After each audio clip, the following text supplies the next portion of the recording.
We dismiss history at our peril. Liberty Nation Radio with Mark Angelides. As the media burns itself to the ground, the economy faces pressure courtesy of the Biden administration, and Justice Clarence Thomas has to deal with a level of hate never before applied to a sitting Supreme Court justice. Now, where is the Fourth Estate in these matters, and why is it abdicating responsibility? Welcome back to Liberty Nation Radio here on the Radio American Network. I'm your host, Mark Angelides. On today's show, we'll be tackling the economy, the Senate, and speaking with America's #1 syndicated columnist, Cal Thomas, about the state of the media and his latest book examining 50 years of news in the nation. I'd like to take a moment to wish a fond hello to our listeners out in Chester Springs, Philadelphia on WFYL 1180 AM. Remember, this show is proudly sponsored by LibertyNation.com. You can access podcast, breaking news, analysis, and a range of biting and brilliant shows to whet your appetite for freedom and your fondness for the great American Constitution. Under President Joe Biden, we hear talk of how robust the economy is. But what of the 3 out of the top 4 biggest American banks failing under his watch and the almost certain recession? How does the White House square this particular fiscal circle? Well, we're fortunate to have back with us economics editor at Liberty Nation, Mr. Andrew Moran. Good to have you back, Andrew. Thank you for having me. So, Andrew, tell me, 3 of the 4 biggest banks, why have I not seen this in the media? Well, probably because it does shed the Biden economy in a bad light. I mean, just the other day, you had the second largest bank failure in U.S. history with First Republic, and then before that, the Silicon Valley Bank and Signature Bank. And all of this happened because of the Biden administration and the Federal Reserve refusing to admit inflation was not transitory, which forced then the Fed to aggressively raise interest rates. And then that, of course, created a cascading effect and then collapsed those 3 banks. So this isn't over, though, is it? There's going to be another rate hike soon enough, and the denials are aplenty that inflation is sticky, which appears not to be the case if you look at the numbers, as far as I can tell. So there's no real problem solved by these banks shutting down, is there? It's not as though that's a remedy. No, you're absolutely right. Yeah, the Fed is planning to raise interest rates, and then it's going to leave them there around the 5% mark for an extended period of time until they see that their key inflation gouges, which the PCE, that has come down to the level that they want. And then also, if you look at the other regional banks, one of the next banks that many people are really worried about that could collapse is PacWest. Now, PacWest, that stock cratered 36% on May 2nd, and it was so volatile that they had to halt trading. So that regional bank that could be the next tile to collapse. And then you have the whole regional bank ETFs that's been falling. So overall, yeah, this doesn't seem like it's ending. Every time that someone in the Fed, someone on Wall Street, or someone in the White House says, "Oh yeah, the crisis is over," another bank fails. So yeah, so it's probably. It seems to me that it's almost an avalanche effect. So one tumbles and then sort of builds momentum, taking others with it, because the banking market is, I mean, it's connected by such deep ties, like the amount of money offerings that they share. So, I mean, is there a specific end in sight? What can stop the avalanche, I guess, is what I'm asking.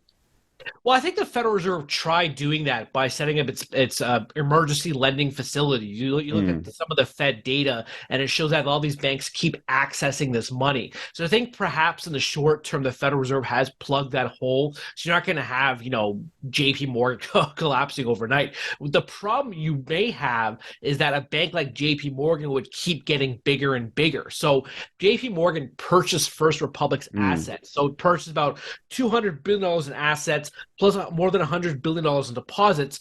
And so now it accounts for 14% of the nation's total deposits. So that monster keeps getting bigger and bigger. So let's say another bank collapses and JP Morgan says, yeah, we'll do the federal government a solid. We'll bail them out. And then it purchases. Actually, sorry, Andrew, I want to jump in on that. You've had the purchase by JP Morgan.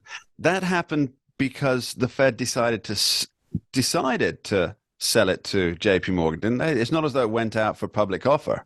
No, so FDIC, they were requesting people to purchase First Republic. Nobody did. It took into receivership and it held weekend bids or weekend auction Right. and it solicited bids. And apparently, not too many banks put bids and put offers in. JP Morgan was one of the few. So it bought those assets and deposits for just $10.6 billion. So we got So 300 billion for 10 billion. 10.6 billion. And for some of the portfolio, like that's one of them was an example is the more 30-year mortgages, they actually entered in a loan loss agreement. So part of the federal government is taking a hit on some of these aspects inside the portfolio. So JP got a sweet deal on this. Well, I think if people knew that they could purchase 300 billion, well, 200 billion in assets and 100 billion in deposits for 10.6 billion, I think the market probably would have gone a lot more. I mean, you'd had a lot of venture capitalist investment firms looking to purchase in on that, wouldn't you? Well, what was interesting about JP Morgan Chase was that you have a so-called cap limit. So I think it was after the Dodd-Frank bill, banks were not allowed to hold more than 10% of the nation's total deposits. But JP Morgan said they were able to circumvent that based on the fact that they took a bank out of receivership and because they did a favor to the federal government by offering them nice conditions and terms with that deal that they gave the Uncle Sam. Now, I know that you and I are never big fans of regulations, but presumably the Dodd-Frank Act was in place to avoid even greater catastrophe. And now that's been breached through exception. That means that it can happen again and again. Once it's done once, I mean, that's the floodgates, isn't it? Well, critics will say that because of that Trump era rollback of certain aspects of Dodd-Frank, that this contributed to the whole banking turmoil. But of course, this is complete nonsense because one of the things that the Trump rule did was that it raised a threshold for the amount and types of annual stress tests. The problem with the stress test is that it didn't account for things like higher interest rates. What it accounted for was a falling GDP, rising unemployment. So even if all these banks were stress tested every single day, they would have passed with flying colors. You saw that Fed report by Michael Barr, the Fed chair for supervision, and he just pretty much said, yeah, it's the Fed's fault for not doing its job, and it's the textbook case of mismanagement. So it had nothing to do at all with the Trump era rollback, which most serious people agree was not the case.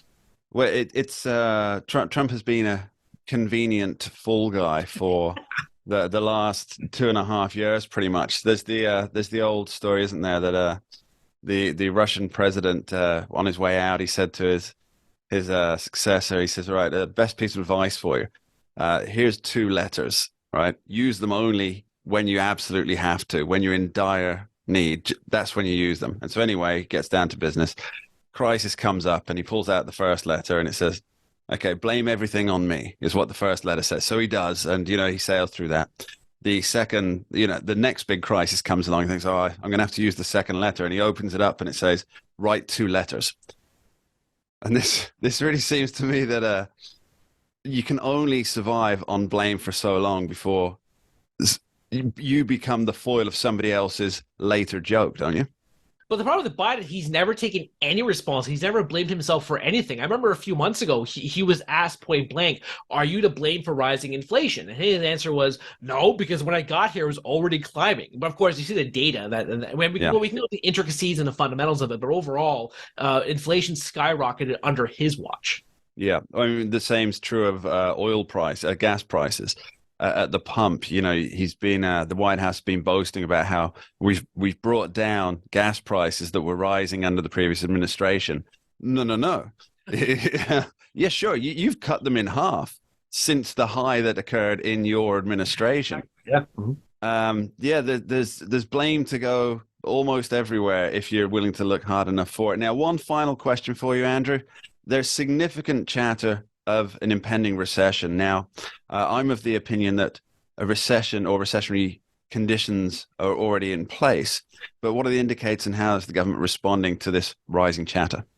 Well, most Americans would agree with you that the U.S. is already in a recession, or it's about to head toward a recession. The Federal Reserve, their economists recently admitted that the U.S. is going to head into a recession. All the leading economic metrics suggest that. You look at the money supply data, which a lot of Austrian economists monitor, and that thing has been contracting 4 consecutive months. So without less money being injected to the economy, without low interest rates, with every weakening economic metric, yeah, the U.S. is definitely headed toward a sharp recession. And what will that look like going into the election, which for many politicians is all that really matters? Well, I mean, it's going to be all delusion. I mean, look at when that latest GDP number came in and it said 1.1%. The administration said, "Hey, look how great the economy is growing because it grew by 1% which was and that 1% was driven by what? Consumption by consumers and all 3 levels of government. If you look inside the GDP report for the first quarter." It's easy to say, "Hey, look how much is being spent in America today," if you're the one doing the spending. Andrew Moran, thank you ever so much for joining us. Thank you for having me.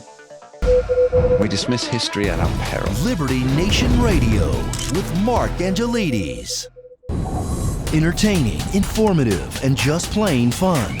Watch Liberty Nation's The Conservative 5. Produced by conservatives for conservatives. C5's The Left Free Zone. Hosted by Liberty Nation's Lisa K. Donner. Joined by a raucous, irreverent panel of authors. Deconstructing leftist narratives. Debating the hot topics. And remembering to laugh. Join the official conservative safe You only space. did that to piss Jeff off. Liberty Nation's The Conservative 5.